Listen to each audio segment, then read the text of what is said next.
Canesín y quiero sumarme a los festejos de los 100 años de nuestro pueblo, compartiendo con ustedes mi historia familiar. Lo que les voy a contar se remonta con la llegada de Francisco Canesín, el papá de mi tatarabuelo, a la Argentina. Como todos los inmigrantes europeos, él también vino a la Argentina en barco, hasta el puerto de Buenos Aires, desde Trieste, Italia. Fue un viaje largo por el Océano Atlántico y tardaron 40 días en llegar. Se preguntarán,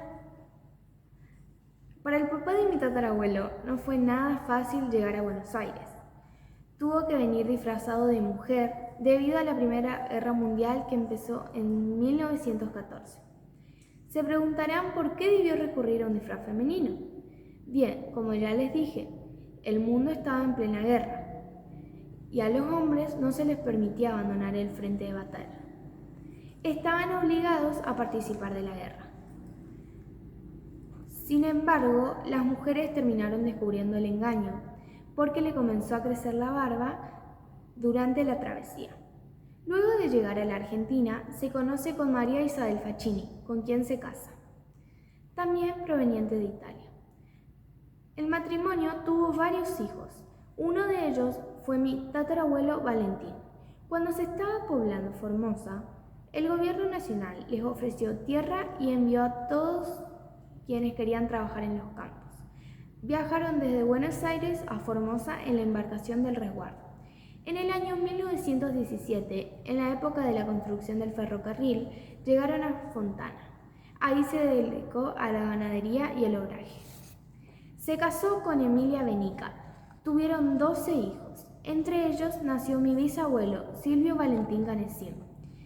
Se instalaron en el establecimiento El Candil y durante toda su vida trabajó en la ganadería. Silvio Valentín se casó con argentina Laura González y tuvieron 6 hijos, 4 varones y 2 mujeres, entre ellos mi abuelo, Osvaldo Humberto Antonio Canesín. Ellos desde niños iban a la escuela a caballo hasta el 3er grado. Después, cuando fue más grande, vino a Ibarreta y continuó sus estudios.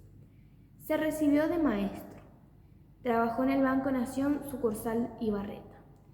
Luego renunció para ejercer la docencia en la Escuela Nocturna para Adultos número 3. Contrae matrimonio con Mirta Susana Welch. Tienen 4 hijos, 2 varones y 2 mujeres, Silvina Canesín, Mariela Canesín, Daniel Canesín y Martín Canesín. Mi abuelo, más conocido como Neco, se jubila y se dedica a la ganadería.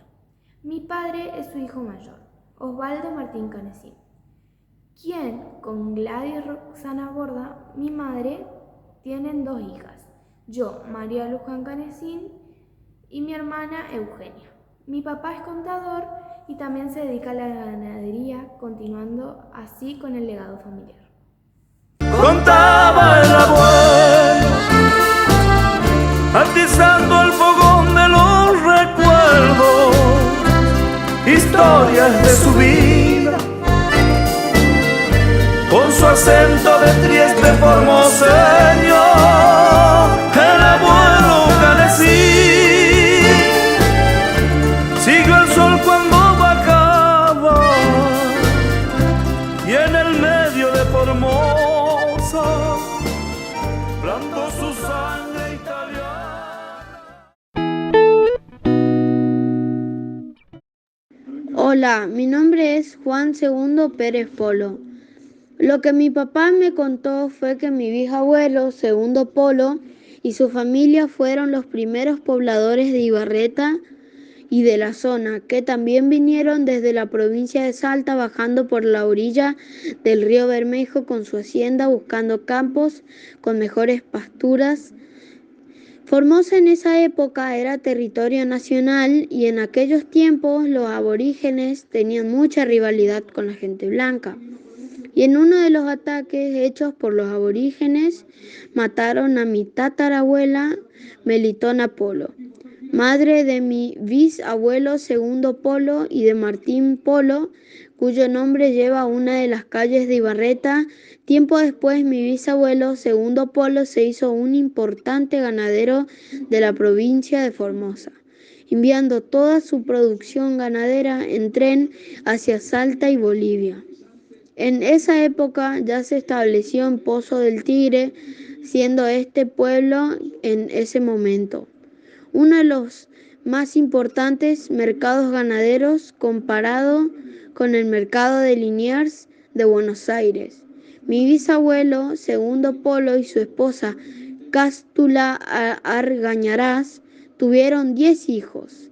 La menor de ellos era mi abuela Melitona Polo. Ella fue profesora del colegio de nivel medio Enrique Ibarreta.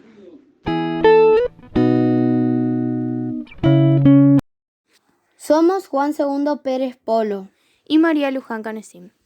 Las historias familiares dan forma a nuestra identidad y es por este motivo que comenzamos a reconstruir nuestra historia.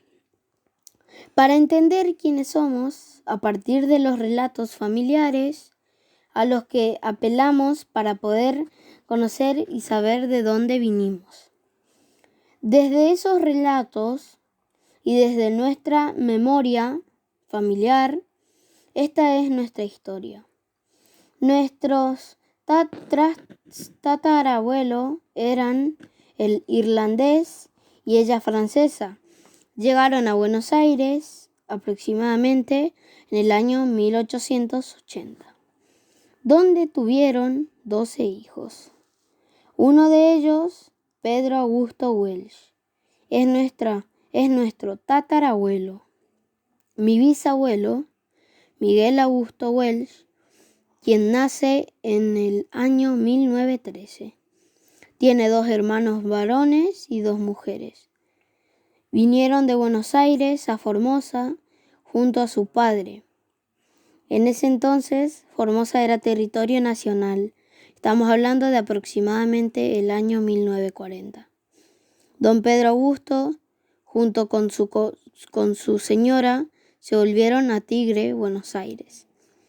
Pero mi bisabuelo se quedó en Ibarreta para ubicarnos en el tiempo. Estamos hablando aproximadamente del año 1935. Además de él, uno de sus hermanos se quedó en el Colorado.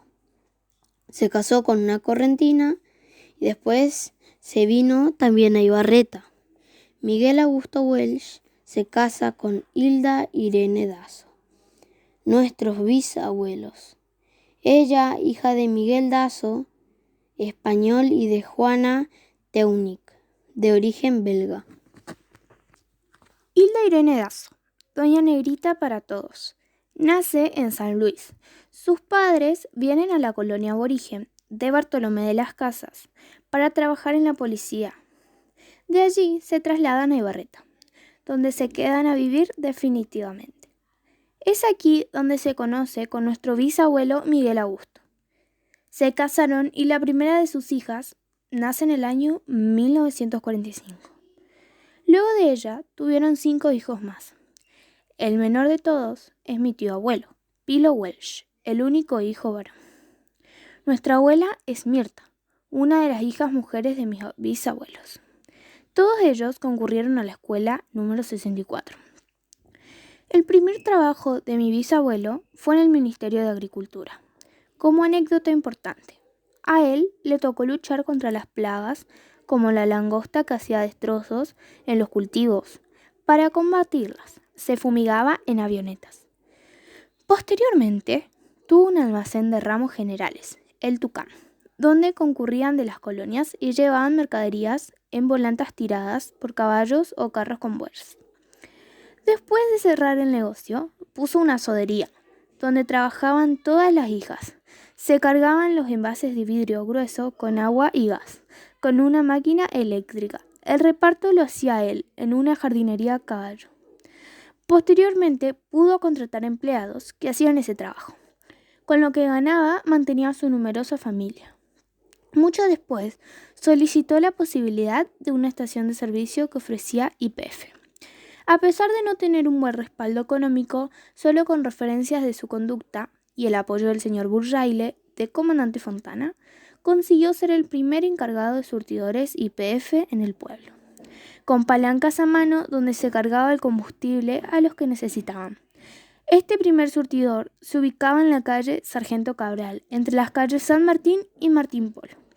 Más adelante se trasladó a la estación de servicio sobre la ruta 81, donde se encuentra en la actualidad. Ahí se inauguró oficialmente. Contaba ya con surtidores más modernos. Después vino el abuelo Neco a hacerse cargo, que ya se había casado con la abuela Mirta. Y finalmente el tío Pilo, después que falleció el abuelo Miguel en 1980. Ahora, ¿en dónde nos ubicamos nosotros en esta historia? Somos nietos de Mirta Welch, la cuarta hija de nuestro bisabuelo Miguel Augusto. Yo, Juanse, soy hijo de Mariela Canecín, la última hijo del matrimonio de Mirta y Osvaldo Canecín. Y yo, Luján, soy la nieta por parte del hijo mayor de Mirta. Somos primos, somos parte de una familia ibarretense, somos historia, somos presente y